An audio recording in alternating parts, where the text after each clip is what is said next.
সকাল বন্ধুরা, সবাই কেমন আছো? নিশ্চয়ই খুব খুব ভালো আছো। আমিও ভালো আছি। আজকে দিনটা শুরু করছি একদম রোজ তো শুরু করি চায়ের কাপ হাতে, আজকেও তাই।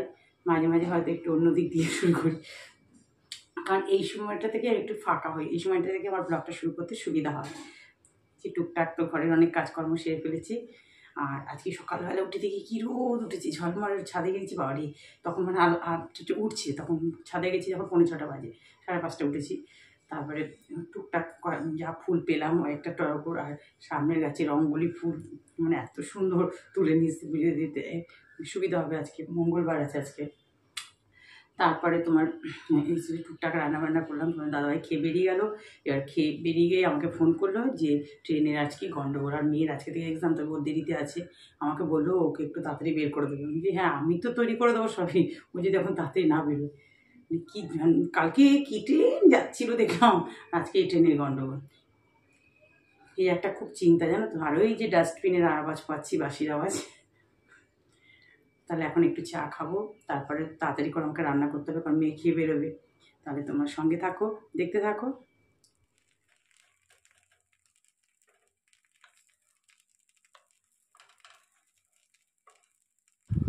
এই দেখো, আগে টিফিনটা করে নিচ্ছি, কারণ মেয়ে সকাল একদম ফার্স্ট, অনেক মানে বেশি বাজে না এখন, মেয়েকে একটা করে না দিয়ে দিচ্ছি আগে খেতে, কারণ ও তো ভাত খাবে ধরো 11:30 নাগাদ। ওই জন্য ওকে তাতে এখন খালি পেটে থাকবে, ওই জন্য একটা করে দিয়ে দিও। পুরোটাও খাইনি, তোমাদের ভয়েস ওভার পরে দিচ্ছি তো, বলছো হাফ খেয়েছে। যাক, আমিও এই ফাঁকি করে খেয়ে নিয়েছিলাম। বুঝতেই পারছো, ওই ধোসাই করেছিলাম, ব্যাটারটা তো রাখাই আছে, আর আলুর স্টাফারটাও ছিল, করে ফেললাম। এবার দেখো, এদিকে ভাত বসিয়ে দিলাম, আর এখানে তরকারি বসাচ্ছি। তেজপাতা আড়ি সাদা জিরে ফোড়ন দিয়েছি, আলু, কুমড়ো, মিষ্টি কুমড়ো। কুমড়োটা খুব ভালো ছিল, কুমড়ো আর ছোলা দিয়ে তরকারি। কুমড়ো, আলু, ছোলা সব একসঙ্গে ভালো করে ভেজে নেবো। এই তরকারিটা দেবে ভাতের সাথেও ভালো লাগে, আর রুটি পরোটার সাথেও খেতে বেশ ভালো লাগবে। যারা ধরো রুটি খায় রাতের দিকে, তাদের তো ভীষণ ভালো লাগবে। তো আমার দিদিরা রাতে রুটি খায়, তো ওরা খায় এই তরকারিটা রাতের দিকে। তারপরে দেখো, আলু, কুমড়ো, ছোলাগুলো ভাজা হয়ে গেল। এবার একটু মশলা, যা যা জিরে, নুন, হলুদ, একটু রেড চিলি দিয়েছিলাম। কুমড়ো আলুর তরকারিতে না টমেটোটা ঠিক দিলে ভালো হয় না, মানে আমি দিই না ঠিক। তারপরে দেখো, একটু মিষ্টি ব্যালেন্সটা ঠিক রাখার জন্য, আর কাঁচা লঙ্কা ঝালের জন্য দিলাম।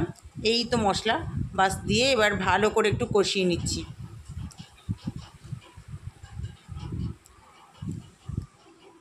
দেখো, আমার কষানো মোটামুটি হয়ে গেছে।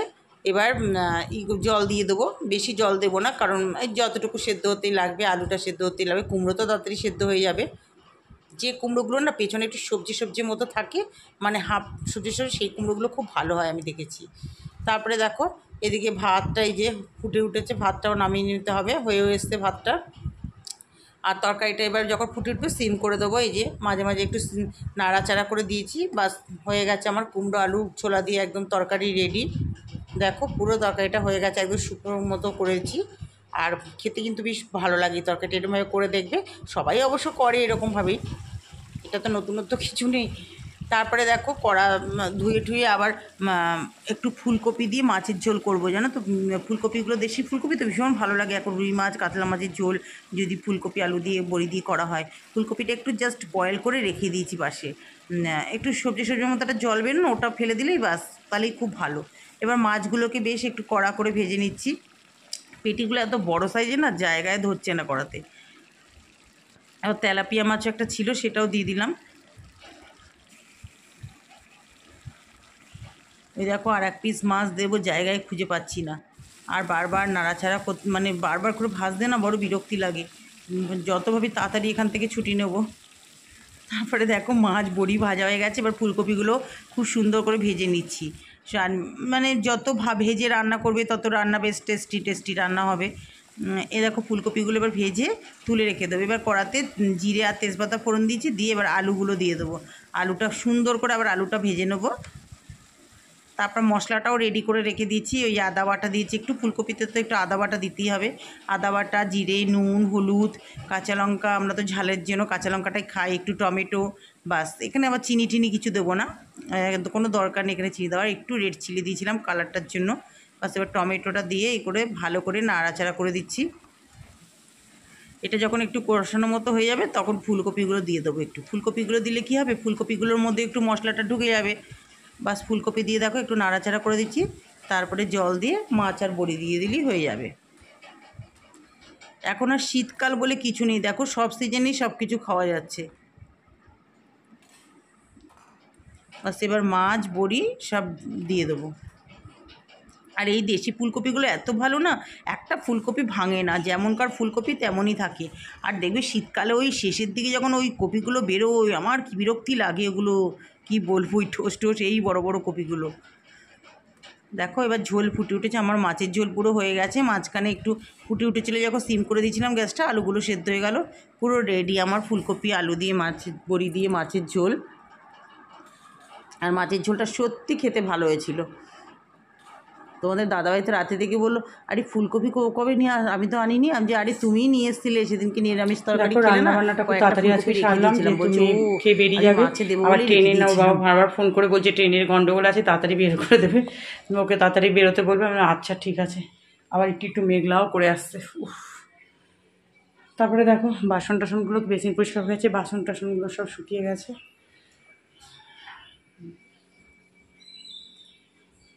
এখন মেয়ে চান করবে, ও তৈরি হবে, তারপর আমি করব। ও না বেরোলে আমি স্নান করব না। এই দেখো পুজো দেওয়া হয়ে গেল। এই ঘট পাত্তায় মঙ্গলবারে আদ্যা মাছ।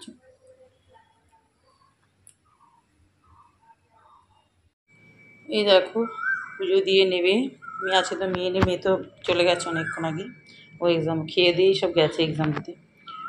আর এই যে ভাত, তারপর তোমার আলু কুমড়ো ছোলা দিয়ে তরকারি, মাছের ঝোল, রুই মাছই সব করেছি, একটা শুধু তেলাপিয়া মাছ ছিল আমার জন্য দিয়ে দিয়েছি, ফুলকপি আলু দিয়ে করেছি বড়ি টড়ি দিয়ে, আর চাটনি পাঁপড় একটু ছিল নিয়ে নিলাম। গুড ইভিনিং ফ্রেন্ডস, ঠিক সময় তোমাদের সামনে চলে এসেছি, 6:40 বাজে। আজকে মানে একটু রোদ দিয়েছে, আর সেরকম আবার আগের মতো ওয়েদার হয়ে যাচ্ছে, তবে আজকে তবু ঠিক আছে, কালকে থেকে আরও বেশি হবে। মেয়ে তো কলেজ গিয়েছিলো, তারপর ও কটা নাগাদ 5:35 না 40 তখন ফিরলো। ফিরে তারপর ফ্রেশ ট্রেশ হয়ে মোবাইল নিয়ে একটু নাড়াচাড়া করলো, শুয়ে শুয়ে একটু করলো, ওটাই রেস্ট। হ্যাঁ, তারপরে আবার কেক টিফিন করলো, করে এখন বসে গেছে।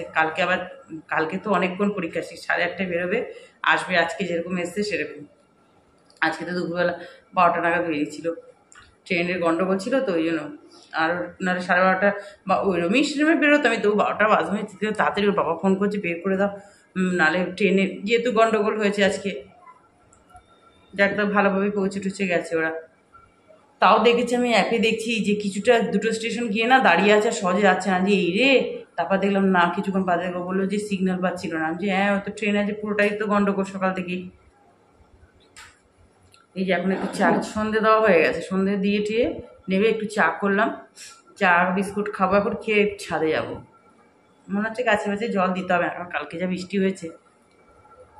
আর কি এই কিছুক্ষণ আগে একটা বাদুর, ওই যে ছোটো ছোটো চিকেনা বাদুর বলে না, কালো কালো, আমি দেখি ছাদে হাঁটে না, মাথা দিয়ে ওড়ে, পেছনে গাছ ফাছ আছে এই পাশের বাড়ির এসে, এত মানে এই তো এইমাত্র ঘর, সেদিনকে 2খানা ঘরে ঢুকে গেছিলো রাত্রিবেলা। আর আমার মেয়ে আর একটা চিৎকার, এই মাত্র আমি এখানে ফ্রিজ যেন খুলতে যাচ্ছি, কী হলো একটা যেন কে গেল দেখি বাদুর এই ঘরটায় ঢুকে গেছে।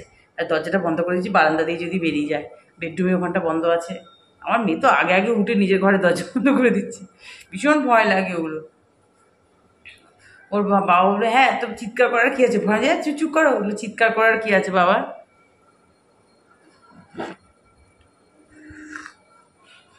কালকে আবার মেয়েকে টিফিন সব দিয়ে দিতে হবে, অনেকদিন বাদে মেয়ের টিফিন করতে হবে, নাহলে তো এতদিন মোটামুটি সকালটা যেত টিফিনের, আমার টিফিন টাইমে একটু চলে আসতে বাড়িতে, বা খেয়ে দিয়ে বেরোতে একবারে করে চলে আসতে। কালকে যেহেতু অনেকটা টাইমের ব্যাপার। তাহলে চলো চাটা খেয়েই ছাদে যাবো।